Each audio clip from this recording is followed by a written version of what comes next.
You know, it feels like I've been sitting on this review for long enough, and it was high time for me to just come around and do it. So, Anna Dressed in Blood by Kendare. Let's roll the titles.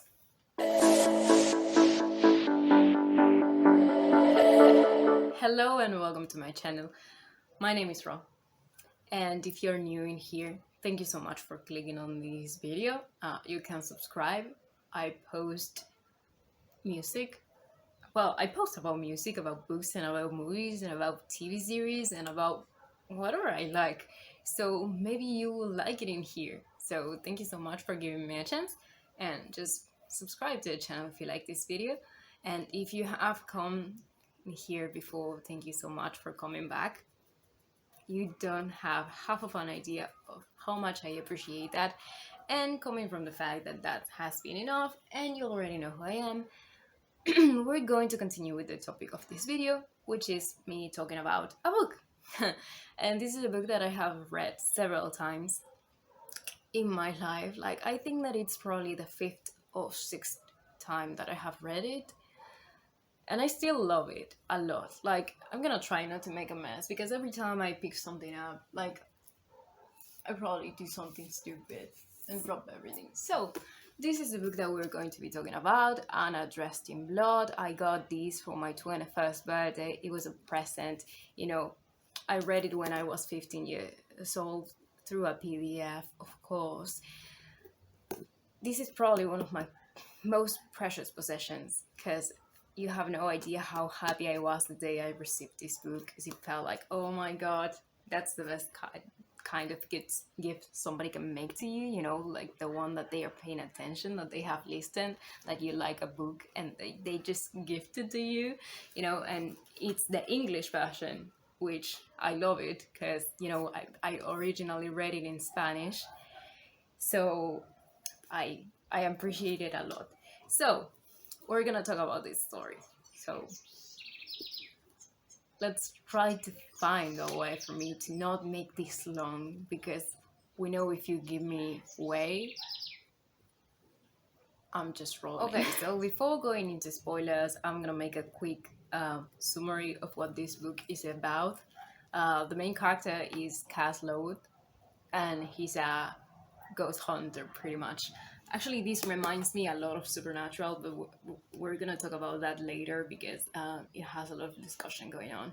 But he's a ghost hunter, and he's after Anna Dressed in Blood, who is a ghost that has been brutally murdered a couple of years back. A couple of years back means a couple of decades in my books.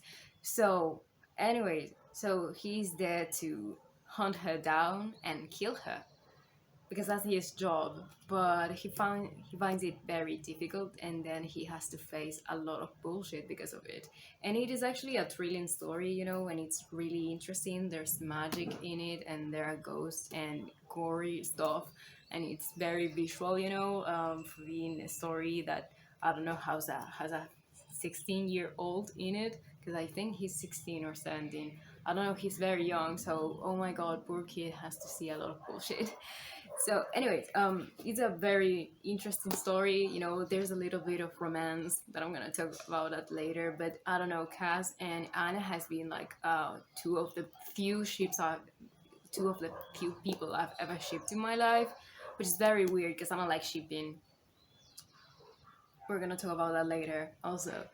But anyways, I just love this little message in here. Just your average boy meets girl, kills people story. Like, that is so haunting, and it is such a good read, seriously. Like, if you can pick up this book, it's probably gonna be one of the best things that happen in your life. It also has a sequel called Girl of Nightmares. Girl of Nightmares, yeah, that's the title of the book. So it's gorgeous, and I will 100% recommend it for you to read it, because I love it, and anything that I love is just good enough for anybody to read, because I do not love many things. So anyways, and that's it. That's my spoiler-free review. Now we're gonna go deep inside this thing.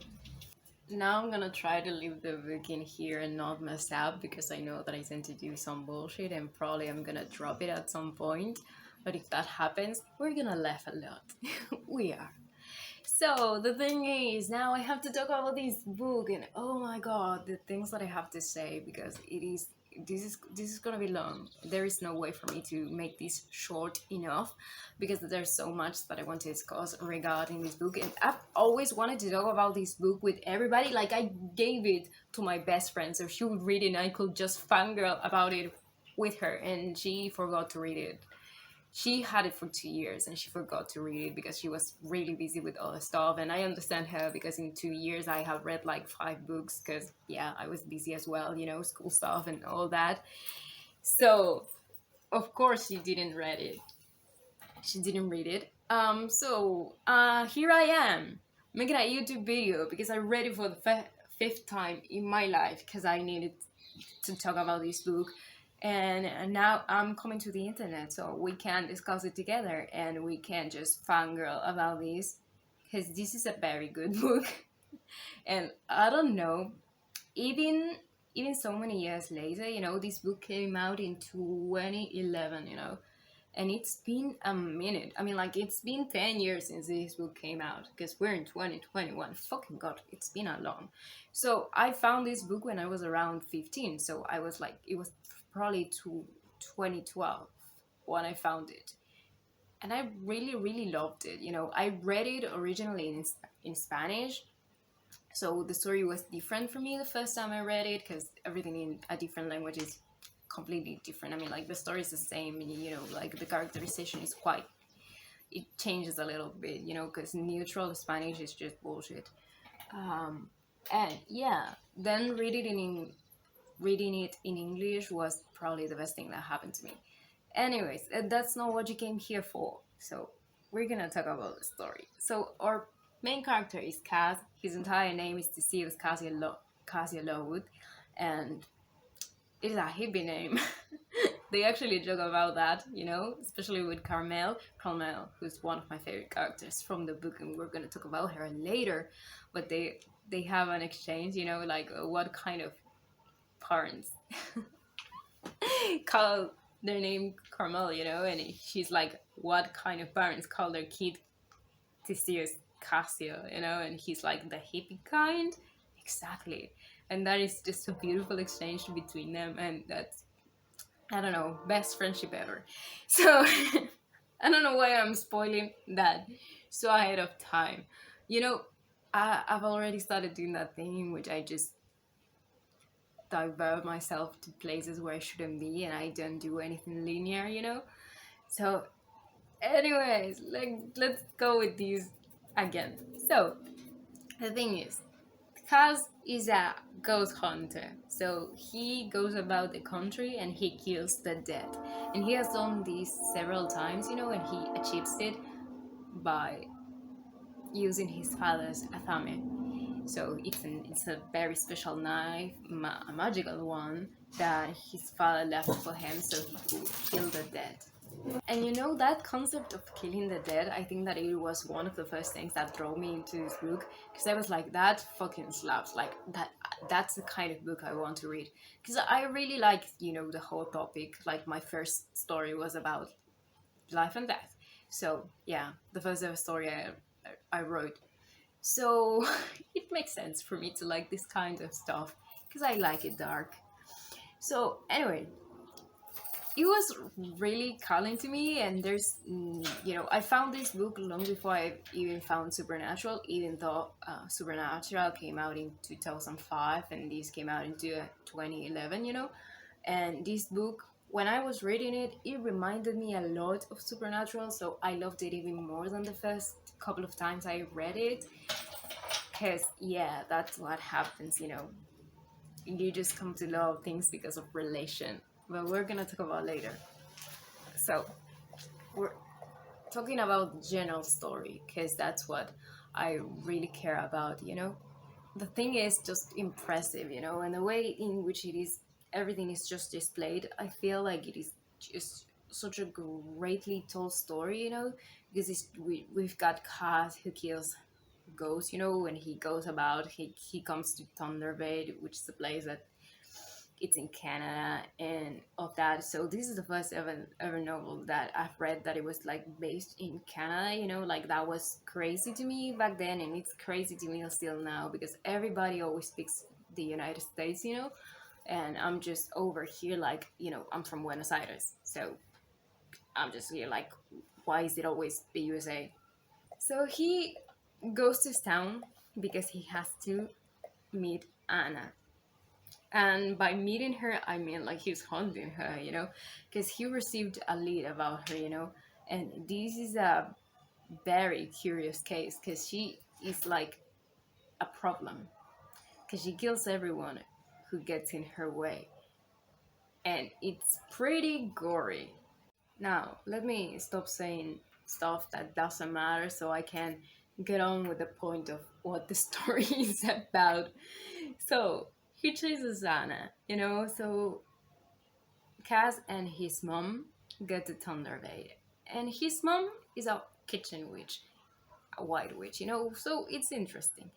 So they also have a cat named Tybalt. It's a black cat. Yeah, it's a black cat. I've always pictured him as a black cat. Sometimes I don't pay attention to certain descriptions, so I picture things like however I want them to be. So it's a black cat. So yeah, I'm not wrong about that. It's a black cat, and they kind of use him, just to sniff of spirits every time they get to a new home, So the moment they get to their new house, they're just like, yeah, we're just bringing the cat in here, so he just makes sure nobody's here. And the first thing the cat does is just to go to the door of the attic, The first thing he does. And ever since the first time I read it, like I've always felt like you should be paying attention to that. Why aren't you paying attention to that? And throughout the story, I've always been like, if you would have paid attention to that, maybe you would have been prepared. But now you get the surprise because you're an idiot. So they get to their new home, and then Cass has to start, the school year again, which is bullshit for him, but he has to do it because the best way of getting information about the ghost is other kids telling the story. So that's good for him. So he does it, And the first person he obviously goes around and meets is Carmel Jones, who is the queen bee, and is the best fucking character in this whole story because she's just so fierce, And you be around like, oh my gosh, she's the queen bee and she's the most annoying person ever, And he approaches her like that, like she's a queen bee, so she wants the attention, and all of these and all of that, But she is freaking smart and courageous, and she is just simply the best because she's got the best personality, and she doesn't let bullshit slip through. I love her. I just love her. She's one of the best characters ever. And then he meets Thomas Sabian, who is a psychic, and he has been following him. So yeah, because Kaz has very loud thoughts, and Thomas can hear him out. So that creeps Kaz a little bit out, but yeah, they become friends throughout the story, So, Kaz is a loner, and he doesn't like people mingling in his business.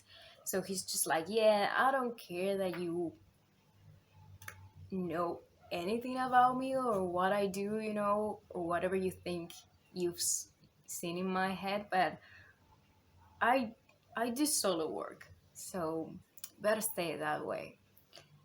But it ends up that nothing is that way, So, anyways, they get to a point in which they meet Anna, which is pretty early in the story, and I really like that, because I hate it when they just make the stuff just go around and just wait.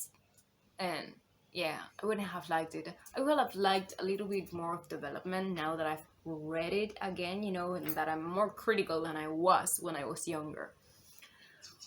But it's still a hell of a good read, so I do not have that many complaints. Anyways, they get to meet Anna, and the first night, this the Trojan army, so which is composed by three kids, and I think one of them was Mike, the other one was Chase, and the other one, what was his name? Oh, Will. He's the one who has the most participation in it, and I forgot his fucking name. Yeah, that's how much of an idiot he was. So anyway, these people. So Mike used to be Carmel's boyfriend, so he's jealous of Kaz, because Carmel is kind of paying attention to him. So what he decides to do is just to trick Kaz, and he just smacks him in the head, with a board from the house, with a wooden board from the house, and he just throws him inside of Anna's house. Cause yeah, that's what you do when you know that there's a ghost in the house. I mean, like, even if it's a legend, you obviously put people in danger, for that. So, anyways, when Kaz wakes up, he sees Anna, and Anna curiously doesn't kill him, but she kills Mike instead. She like stretches her arms through the window, breaks everything, and she grabs this motherfucker and brings him in the house and just splits him in two. And he's so gory, and I've always feel like that's the kind of shit I like. I mean, like, it's not as visceral as you would have expected, but because it doesn't have such a visceral description, but it's actually really well depicted, But I don't know, I feel like if it would have been in a movie, oh, that would be so fucking great. Oh my god. I don't know when are we gonna get a movie from this book. I hope that it happens one day. This book needs fans. So that happens. Please read this book and love it enough for it to become a movie. Yeah, thank you. Anyway, so that happens, and everybody's freaked out, and the rest of the Trojan army and Carmel, well, they basically take Carmel with him, and Chase and Will just run away, and Kaz is just left in the house, and Thomas saves him, and he's just like fucking screwed up. Yeah, so Anna is not what he thought he was. So things start happening, and he starts going to Anna's house, Before that, let me tell you that, Mike is kind of declared missing, and I think that they only do one such party, and then they don't do anything else, because the kind of town that just assumes that a guy like Mike would just simply run away from home, which is strange. Like, why would a white boy run away from mommy and daddy who give them everything? Like, that doesn't make sense. Nah. So anyway, so they just he basically convinces Will and Chase that, oh no, what happened, we cannot do anything, just to make sure that it doesn't happen anything to them, because he already got someone killed for chasing a story. So anyways, he gets Thomas into it, because Morfran, his grandfather, is already into it, and they are the ones who saved him, and they are the ones who gave them some tips, So they're already on it. And Carmel is kind of smelling bullshit, like, she doesn't believe half of the crap they said, so she's like, yeah, I don't believe you. Whatever the fuck is happening in here. So yeah, things happen. In the meantime, the cat is still, like, very focused on that fucking attic door, and nobody's paying attention to him. And like, Kaz's mom is just over there thinking that they're fucking rats, or maybe it's a raccoon, And I'm all the time like, you should go and check out. And you think, like, if you hear weird noises, like, go about it, because it's probably something you should be checking. Like, yeah. So anyway, but they don't suspect anything, because she put a spell on the house, and once the spell is just like up, nothing dead can come in. But the thing is that you didn't put you what if what if something came with you? Like, which is what happens. You should be paying attention to these kind of things. There are loopholes. You have to pay attention to the loopholes because they screw you over. Anyways, so continue. So the guys are still paying attention to that, nobody's paying attention to Tiva, poor little thing. Kaz hates him. And then he gets fucking pissed off when something happens. But Kaz hates the cat, so of course he's not the one paying attention to it. So he's having nightmares because ever since he got his father's atame, he's been having nightmares, and he's been getting ready to kill the ghost that killed his father, because of course we've got that. So yeah, really interesting story. But let's go back to Kaz Anna. So anyways, he goes back to the house a couple of times. He spends an entirety of 2 months in Thunder Bay for the story. I know this book is 2 months.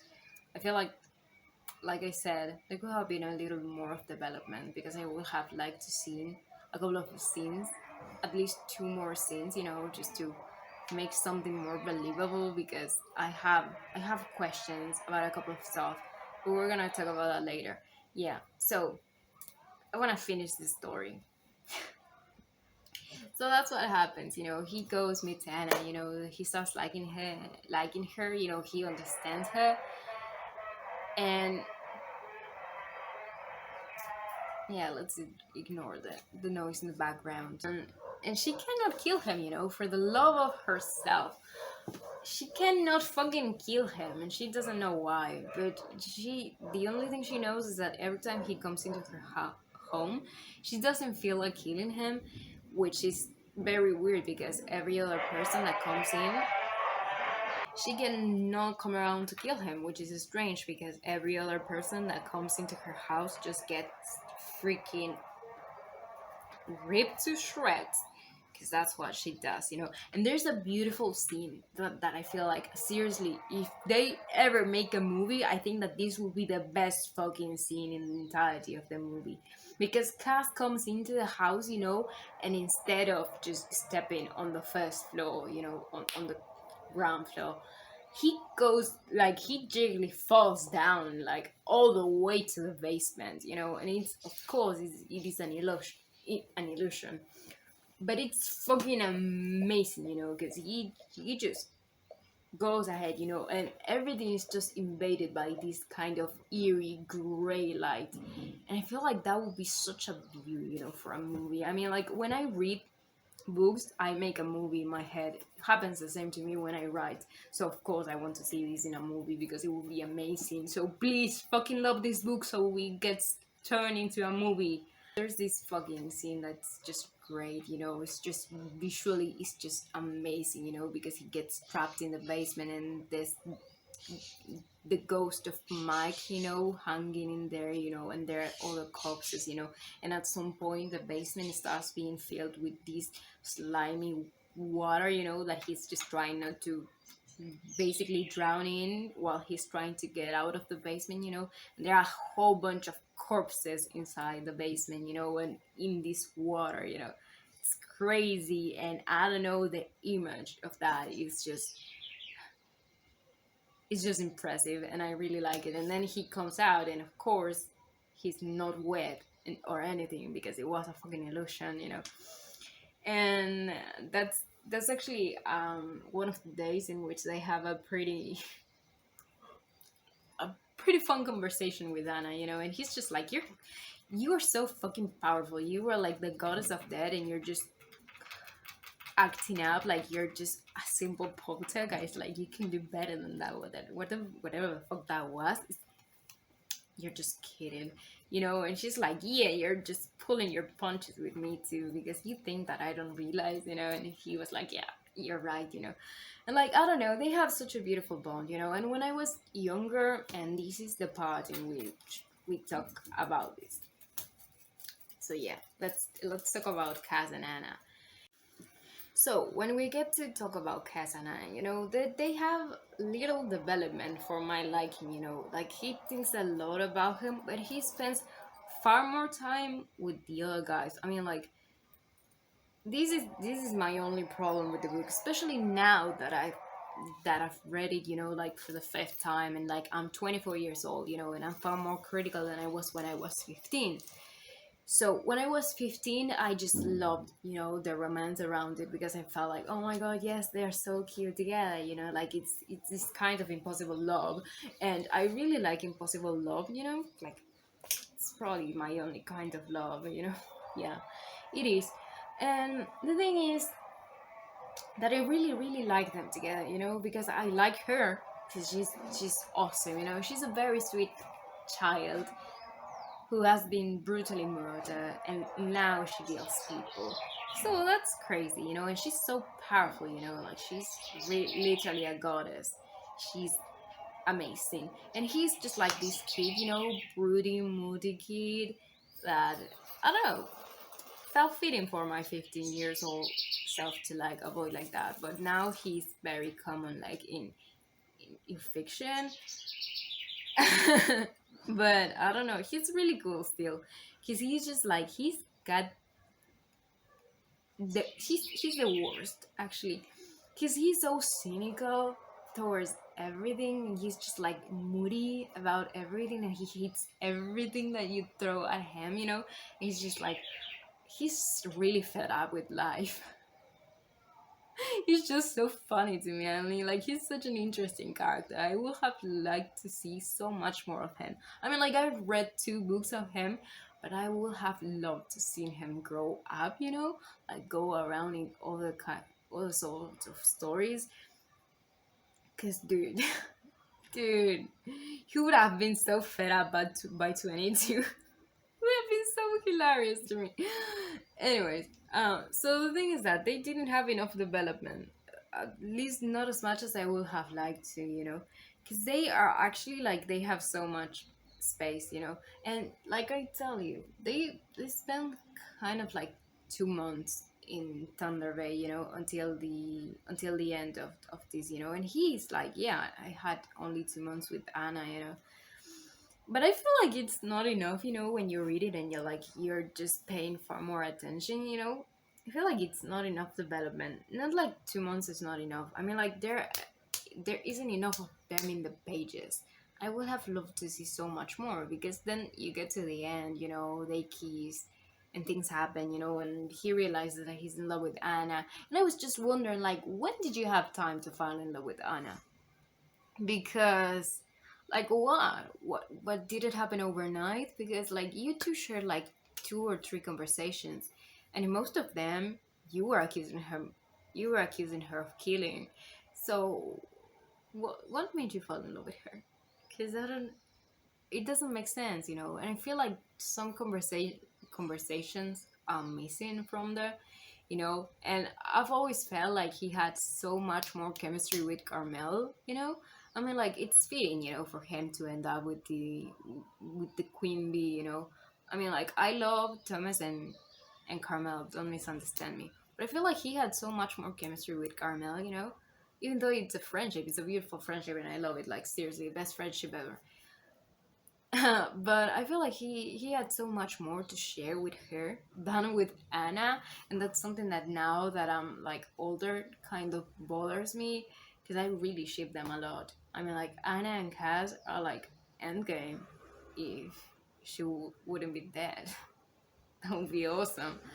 I mean, like, it's torturing, just think about it. Like, she's gonna stay like 16 forever, and he's just gonna be 32, and he's gonna be in love with a ghost that never aged. Like, that's crazy. So yeah, like, that's impossible. It cannot happen. It makes sense what happened at the end of the story, and in the other one as well. So, anyways, Kaz and Anna, they needed so much more development. In back to the main plot, we've got Cass who has to kill Anna, and that they have to perform a spell in order to figure out whatever happened to her, because she's too powerful. She's not a simple ghost, like, she transforms into this terrible goddess, and that's it's crazy, and they sort of have to figure out whatever happened to her, in order to be able to just basically defeat her. so he can kill her, and be done with the job. So they have to make a spell. They gather the people, they gather everything, and then they find out that Anna was killed by her mother in a horrible way, and that then she was cursed. I mean, like, it isn't enough that you killed your fucking daughter. You have to curse her as well. And she cursed her basically just being, staying in the house forever. And she pretty much called for a demon. So my theory about that has always been that a demon basically possessed Anna and became part of her. So sort of like, and Anna is this sweet little girl, but she's sort of a demonic entity as well, and that's pretty rad, because that's awesome. So, anyways, so they do that. He finally, he sees where Anna's mother, Malvina, stashed the dress. She's called Anna dressed in blood because she was wearing a white dress that got stained in blood, which is a crazy image, just pretty much that from the yeah from the cover. Just finds out, and he basically just frees Anna by freeing her from the dress, and from the curse that was cast upon it. So now she can go out of the house, and when that happens, the same night that happens, he loses the Athame, and the Athame was he doesn't lose it, actually. Fucking Will steals it, and he's like freaking pissed off, but he doesn't chase him. Like, I've never understood why he didn't chase Will. Like, you could have chosen the motherfucker, because like, that's my knife and you're not getting away with it. But he never did. So anyways, and then at the other, I think it was the other day, yeah, Anna just, no, Will just shows up at school, with the fucking knife, and he doesn't beat the shit out of the motherfucker for stealing his knife. Like, Kaz, you act like a badass, but you're just behaving like a bitch. Same night that Anna was freaking released into the world, and that she wasn't bound to the house anymore, but she was like freed, able to walk out of the house and go wherever she wanted to go. What happens is that a jogger gets killed, yeah, like brutally dismembered. And like, that's crazy because that kind of stuff doesn't happen in this town. So that's on the news, and Cass goes around and goes like, what happened? Like, I'm seeing these, and it's just, this is like not all right. And the night before, he kind of had a nightmare, like this guy with a weird accent just telling him, you lost that dame, and just being pretty pissed off that he lost the atame.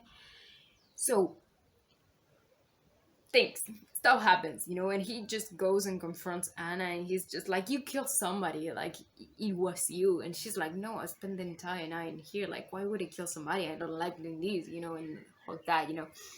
And then Thomas and Carmela are pretty pissed off, with Anna, because they're like, yeah, you killed people, like, get away from Cass. And stuff happens. So, but yeah, it wasn't her. She was right, like, she didn't do shit. So anyways, they just set themselves into the fact that they have to retrieve the Atame, because this motherfucker is not gonna keep it. So they try to do it, and they try to steal it from Will's house. And the moment that they go to steal it from Will's house, Kaz is just like, I just something weird happening in here. And he's just like, yeah, something's happening in here. So he goes inside the house, with Thomas and him go inside the house, and they find Will and Chase just horribly, horribly murdered, and they have been sort of eaten. There are big chunks taken out of their bodies, like, and they are like not human, like they are pretty much animalistic. And he's just like, Oh god, I know where that comes from because that's what happened to my dad, and he's just like, oh my god, he got to me before I could get to him. So that's pretty problematic. So he goes and tells his mom, and she just kind of freaks out, because uh, what? And she wants to run away, so she starts packing like the minute that happens, and then Cass hears the attic door, and he hears the steps, and they see the fucking motherfucker come down. This is a Novi man. It's a voodoo guy, It's a kind of voodoo that's just like it doesn't channel power, like it is power itself. I mean, like the magic in this book is like so well portrayed and it's so interesting. Like I don't really know a lot about the magic to tell you, oh my god, it is so fucking realistic or anything like it. But what she portrayed in this book is just like so well done that I really enjoyed it. So it's really nice to have seen it, because it's not like the magic is everywhere, but where the magic is, it feels like, wow, that's really sweet, and like it answered enough questions. So I was glad about that.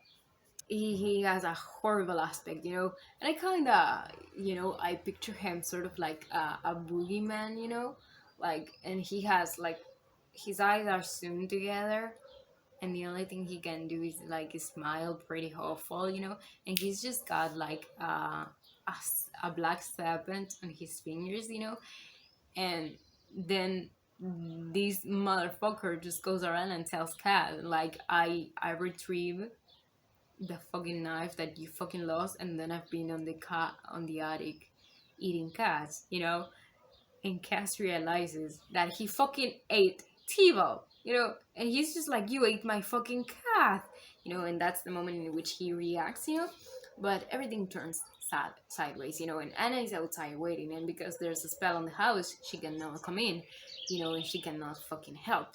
So of course, so his mom and him just fall down the stairs, and this Obi man just follows them in, and he casts a spell on Cass, and Cass starts feeling like really awful, like sort of immediately, and the guy is like, either you kill Anna or you die, and we're in this moment like, you should have listened to the cat. Like you should have paid attention, my dude, and like before that, Anna just kind of like blew the door open, and she was like, you fucking coward, just come in here and take me yourself, and he was like, nah, he's gonna do it for me. So yeah, they go back to Morfran's house, who is Thomas's grandfather, and they do this thing which Morfran basically just cures him because he's just basically easing the symptoms, and he just goes like, yeah, you've just been overhead by an Obi man, and he's just like, what is this, like there's more morphine shit up, and things like that, and it's so fucking funny because he has such a good sense of humor, like seriously, great character. Cause he's a motherfucker. I love him. He's basically easing the symptoms, and he knows that if he doesn't get, if he doesn't kill Anna, you know, um, she's gonna go sideways for him, and he's just like, I don't understand, because like the ghost, the ghost of this Obi man told him before, like, yeah, there's a spell that forbids dead things to come into the house, but the spell doesn't work once the dead things are inside, and they're like we checked, like it doesn't really make sense.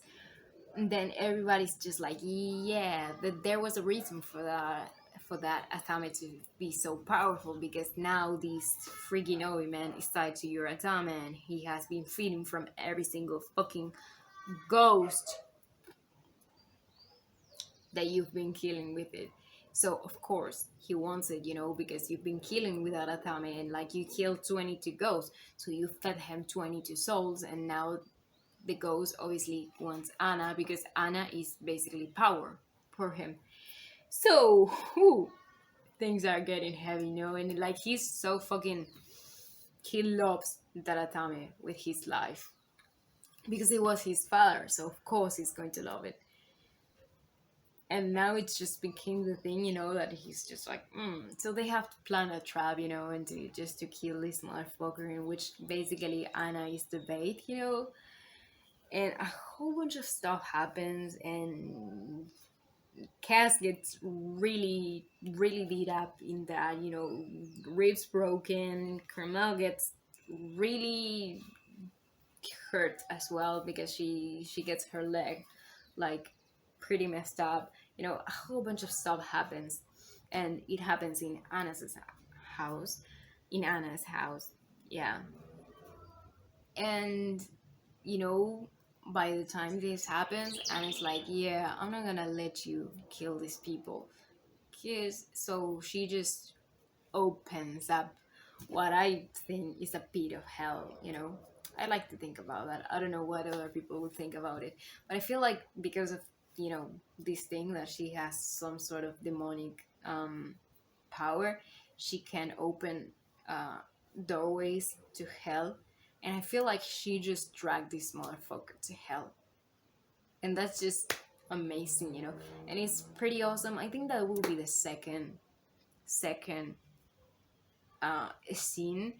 that will be like so big in a movie, and it's just great because it's pretty much the end of the story. So they end up in the hospital. Anna is gone, the Obi-Man is gone, and they end up in the hospital. And they're just like, yeah, we don't know where Anna went, but doors can be open, so I need you and Cromwell to help me find out.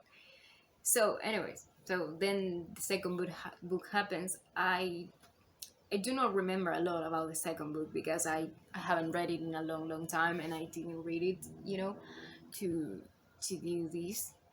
I don't think that I'm going to read it because I don't remember loving that book as much as I love the first one. So I don't know what's that going to be like. Yeah, I remember faintly what happened in the story, but I'm not gonna spoil you. If you want to read it, you're gonna read it, and if you've read it, then that's it. So, anyways, I feel like the story is really amazing. Carmel is seriously one of the best characters in this story. She's so fucking funny, and besides the fact that she's so fucking funny, she's really smart, and I know she's gorgeous. And she's one of the most interesting characters, because she's the queen bee, but she's so much more than that, and she's such a layered character. I would have loved to see so much more of her. Like I'm telling you, 2 books is not enough. There's some characters that you just want to see, like doing some other stuff. Thomas is another character that it's interesting. I mean, like, I do not love him like a lot, but I love him like a little bit because he's a motherfucker. I love him. He's an idiot, and he's really funny to me, because he's just like so moody and broody. Like, he will be the definition of brooding.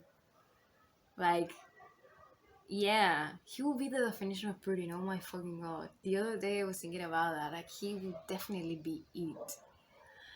So, anyways, amazing book. Amazing book. Look, a book that I completely love. Like I said, now that I've read it, like with different eye because I'm older. It feels different. It feels like some things could have been developed a little bit more, like the relationship between Anna and Cass. But in general, the story is just a 10 out of 10. I mean, like, just because something could have been better developed doesn't mean that the story isn't any good the way it is, because it actually is.